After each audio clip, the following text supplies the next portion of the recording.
Okay, welcome to the video. SIG Guy here. In this video, I'm going to show you how to remove and reassemble the manual safety in your P320. Whether you're removing it to do a complete thorough cleaning of the FCU, or maybe you want to delete the manual safety altogether, I'm going to show you how to do that today in this video. So let's get started.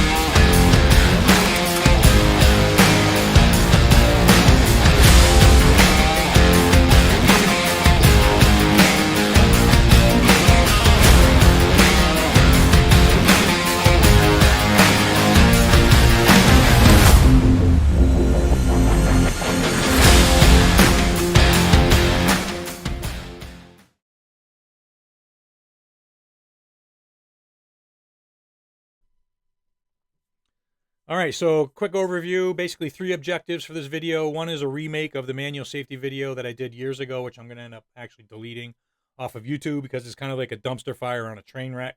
Much easier way to do this, so I'm just going to show you here in this video today. So second objective is basically for those people that want to do a deep cleaning on their FCU, a complete disassembly, a complete thorough cleaning, and then a reassembly. Basically, you got to remove your manual safety to get into the rest of the FCU and get it all disassembled. So that's going to be the second objective. I'm going to be using my comified P320 here, M18 California version. It's got the manual safety.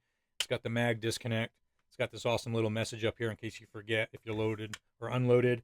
Anyway, the third objective is if you bought basically a manual safety 320 and the manual safety is not for you and you want to convert it to a non-manual safety or vice versa, I'm going to show you how to do that in this video. It's basically as easy as removing the components that make up the manual safety and replacing it with the factory safety lever pivot pin. So here's one that I make and I have available on my small parts page on the website. And then I'm going to use this kit that I made, calling it the manual safety service kit. It's just a mock takedown lever and this little wedge. It just makes this whole process a lot easier, and a small screwdriver to move some things around. So with all that, let's get started at disassembling and removing the manual safety in the P320. As always, anytime we're working on any firearm, we're going to make sure it's a clear and safe firearm. So we're going to remove our magazine. We're going to lock our slide to the rear. We're going to physically and visually check, make sure there's no round in the chamber, no magazine. Check our breech face, look away, do the same thing again. Chamber, magazine, breech face. We are working on a clear and safe firearm. Now that we know our firearm is clear and safe, we're going to do a basic field strip. We're going to lock our slide to the rear. We're going to rotate our takedown lever down. We're going to remove and set our slide aside over there. And we're going to use our handy dandy armorers tool. These are available on my website also, sigguy.com. These are by the SIG Armor. These are for the 320 and the 365. Now we're going to use that to push our takedown lever out just like that. It also has the notch in here to rotate your takedown lever if yours is difficult to turn. And then we have the notch here on the top to remove our FCU from the grip. This being the commie version, you basically have to, on all of them, kind of pull our trigger to the rear. Well, I can't pull my trigger to the rear because there's no magazine in it because of the magazine disconnect. So if I pull the magazine disconnect up, then my trigger can go towards the rear, and I can pull my FCU up and out of the grip module. So if anybody's ever taken apart the manual safety, they know there's a couple things that make it a little bit difficult. One is this pin right here. Let's zoom in. So this pin right here, it needs to be pushed towards this way, and you can see it's kind of behind my takedown safety bar, okay? So that pin is right here on this side. We got to push it in, so when it'll allow the manual safety lever to rotate more, okay? So that's one problem. And then the other problem is when we do rotate our manual safety lever, it's going to hit our trigger bar, and then there's other components inside of here that the trigger bar interacts with. It's just much easier if the trigger bar is either removed or pushed out of the way, okay? So that's where this little kit comes in. It's, like I said, it's a mock takedown lever. You can use your factory takedown lever. The way it's shaped, it's a little bit wonky and actually ruined the O-ring on one of mine using it. But either way, either part will get it done, either the factory one or this kit. So when we install the takedown lever in there like that, if you watch the positioning of this bar in relation to the pin as I turn the takedown lever, you can see how that bar got slid backwards. Okay, so we'll just leave that in its normal resting position. And now you can see that that bar is clearly rearward enough to where that pin can now slide out this way without pushing my bar out. Okay, so you can push the bar out. That's not a problem. And 9 times out of 10, you can push it right back in. But sometimes the little spring that's in behind here that pushes that bar back forward, sometimes you pull this out so far, then the spring isn't in there correctly anymore. So it basically forces you to remove this whole thing, reassemble it, so the spring is in there properly. So by moving this towards the rear, now we don't even have to worry about that situation. Okay. Next, like I said, when we rotate our manual safety lever, we got to rotate it past where the detent allows us to rotate it. You can see this part here comes down and almost contacts our trigger bar. Well, we need to go further than that. So if the trigger bar is out of there or it's moved out of the way, it'll allow us to do that. So that's where this little wedge comes in. We stick this baby right in between the trigger bar and the FCU. You can see it kind of pushes us down further. And now it's going to allow me to rotate my manual safety lever to remove it. Okay, so now that we have everything positioned where it needs to be, to remove our manual safety, your manual safety is basically this paddle over here, which connects to a shaft that goes through the whole FCU, and it's made part of this paddle. So we have this piece here, which is one piece. We have this piece here, which is two pieces. We have a spring, and we have the detent. The detent is this silver portion here that you can hear it clicking. That also locks this paddle onto the shaft that goes through to the other side. Okay, so safety lever pivot pin is basically what that shaft is. Okay. So in order to remove the manual safety, we got to take off this paddle here so we can pull this side out through this side, okay? To remove this paddle on this side, the pin that we already discussed right up on top here. Can't stand the new iPhone, how it switches lenses to do close-ups, because now you can see this over here.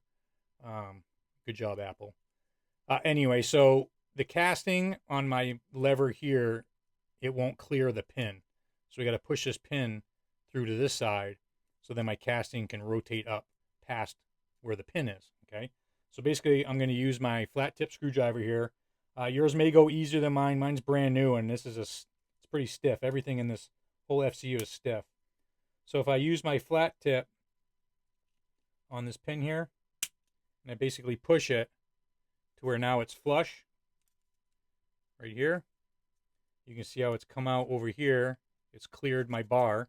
That's why we used our takedown lever here. So that pin is out of the way. And then now it'll allow me to rotate my manual safety past that second detent, which is right there. And if you see how it went that little bit extra, and I have my thumb over the detent here because this is spring loaded, okay? If it's out, if the lever comes out, it can shoot out of the lever, okay? So your manual safety here, you want to basically capture that with your finger as you're pulling this lever out, just like that. Okay, just to look at our manual safety here really quick. Basically, we got our paddle. We have our detent, which is spring loaded. You can see the spring right behind it. So if we pull our detent out just like that, this is the detent, and this actually like works with the locking mechanism, okay, to keep this paddle from falling off. So we have our manual safety detent spring, which I make those as well on the SIG Guy small parts page right here. Manual safety detent spring. They're like $1 cheaper, I think, than the SIG ones. Probably better quality. Can't confirm that, but it's not made cheaper, and that's not why it's $1 less. It's just because it costs me less, so I can sell it to you for less.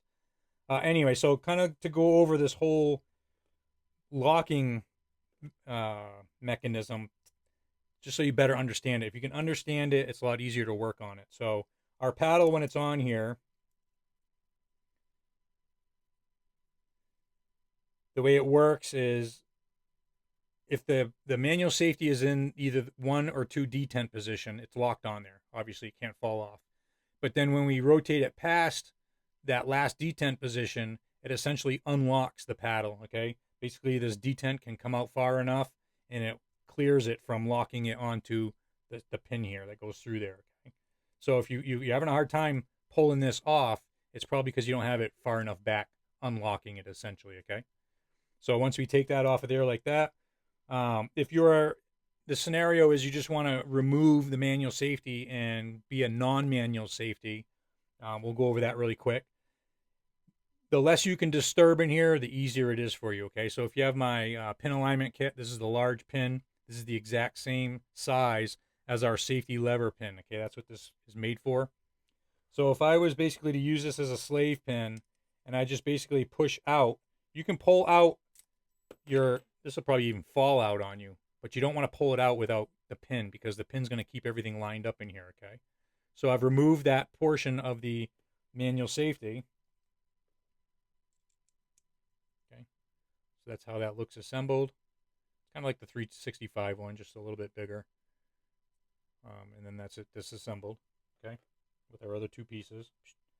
So anyway, with the pin alignment tool through there, acting as a slave pin, now I can take my replacement factory. This isn't factory SIG Sauer. I make these here, okay? This is better quality than the SIG one. If you're interested in the factory one, I have those on the website as well. There's our part number. I sell a ton of these as well. These are just CNC'd, stainless steel, and polished and everything, so it's a much nicer finish, okay? So if we use this now to kind of push out my pin alignment tool, just like that, now we have non-safety manual or non-manual safety P320, okay?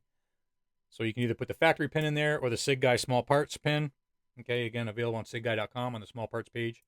And that's how you would delete your 365 and then basically just push this pin back in, take off this, put it all back into your FCU and you're good to go, okay? So, but what we're going to show you here is how to reassemble the manual safety factory one. All right, so at this point, you can see how much easier this is than if you saw my first video from years ago. This way is 100 times easier. And with the guys from California and girls, you know, ladies and gentlemen from California, being new to the 320 experience, I'll say, hobby, I just wanted to come up with an easier way to address the manual safety as all others have manual safety on them. So, all right, so at this point, what I'd like to mention also is pay attention to where your sear pivot pin is. That's the first pin that we pushed, okay? So what I mean by that is look at the position of it relative to the takedown safety bar here. Mine was out like probably this far, okay? And it doesn't need to be out that far. So it was basically right up against the side of this lever when it was installed. And what happens is it really gives me no room to put something in between the pin and the lever to pull it back through. So at this point, if you look at your FCU, you can see mine's actually protruding a little bit, which is perfectly fine if it's just coming out a little bit. Any more than that, this paddle on the other side will probably interfere with it, okay? So either flush with the FCU or slightly protruding past it is perfectly fine. Okay, so take a second while there's nothing in the way to position that pin where it needs to be. Okay, you can see mine's pretty much flush with my takedown safety bar there. Okay, so with that where it needs to be, reassembling, I'm going to take the left hand side. We're going to push that through, push out our pin alignment tool. And if you're having a hard time pushing any pins through the FCU, sometimes it's because the sear, the cavity through the sear, it's contacting the actual sear. So the sear is spring loaded, okay? If you just push, you take your finger and just push down on the sear, just a little bit, it'll click. It'll go right through there, no problem. Whether it's your sear pivot pin or the takedown safety lever pin or the safety lever here, that pin. Sometimes if you just push down on your sear, it'll go right through there. Don't sit there and hammer on it and everything because it's obviously hitting against something. So we have our left-hand side through there, and notice how it's pointed forward. A lot of people, when they put this together, they think it goes in that position, which kind of makes sense because it's facing you and it's easier to use. But in reality, it goes forward just like that. Okay. And then we're going to take our other side and reassemble this. This only goes together one way. So we'll take our pin, or excuse me, our spring, put it in there just like that. And then if you were to put this detent backwards, like that, it'll slide in there, but you can't push it at all. There's no spring action going on there. Okay. So this little leg here coming off of it actually goes towards the inside because that little leg indexes on the side of our FCU, which you'll see here in a second. So now you can see that springs, that works properly. So we'll take this, and then in order for this to go together, they both have to be parallel to each other, the left side and the right side. So we're going to put that on the shaft there, just like that. We're going to rotate it towards the back here. And then if you rotate the left side, you can see it's moving the right side. Okay? If it's not on there all the way, and you rotate the left side, the right side does nothing. So that means you're not in there all the way. So as you can see, it went too far. I didn't want it that far yet. So as you can see, I can't move my left because I'm holding the right. So I know I'm on there far enough. And then if we look around the back here, take this out just a little bit.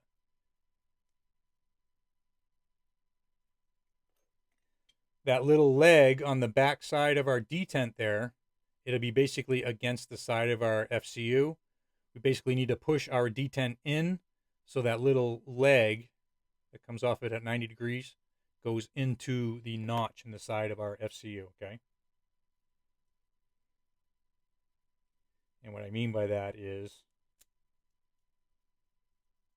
this little notch here. This little, that's your detent. That's what makes the clicking. That detent on our manual safety, this is like one position here, and then this is the other position here, and then slightly past that is where you can disassemble it, okay? So that little nub on the inside of that detent needs to go right into this cavity here, okay?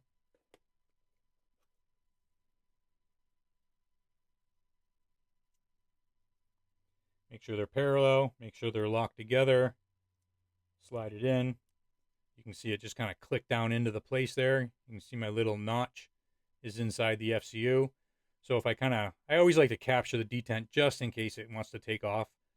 If I rotate my manual safety, you can hear it click for one, but I'm going to basically keep my finger over that as well and kind of tug on this side here. Just kind of try to pull it out to see if it's locked on there or not. If it's not locked on there, then you need to start over, basically rotate it, push it back on, push the detent in, hear it click into place, and then try it all over, okay?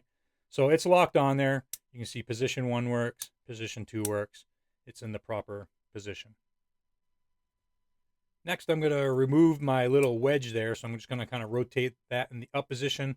I'm going to hold the trigger bar, so as I'm pulling this out, my trigger bar doesn't come out with it, because that would kind of defeat the purpose of using this little wedge, not having to take apart all this stuff. So I got my wedge coming out of there. Be careful because the back side is pretty sharp, okay? And then your trigger bar will basically go back into its resting position. And before we take out our takedown lever, we basically got to push our pin all the way back in, okay? So this pin here goes super hard because this thing's brand new. It's only been out a couple times.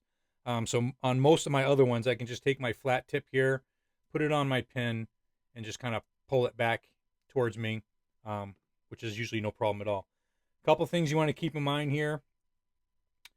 The pin does interfere with the manual safety paddle on this side. And what I mean by that is with the manual safety and all the way up like it is, if you look underneath, zoom in here again. If you look underneath, you can see that pin is slightly behind the molding for the paddle there, okay? So we can push this all we want this way. It's not going to come this way because the paddle is preventing it from going this way. The opposite is true on the other side. This phone, I don't like this phone at all.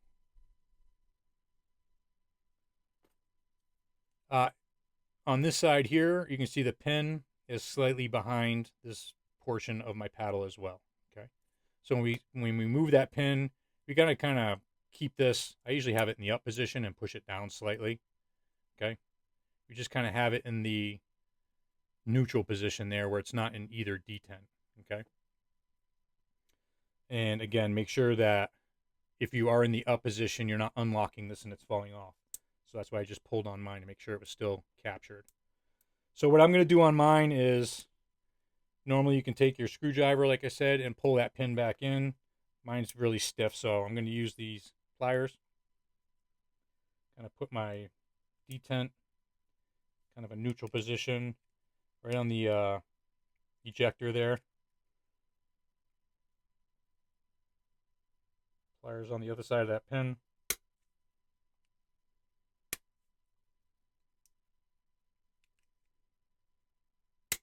Come on.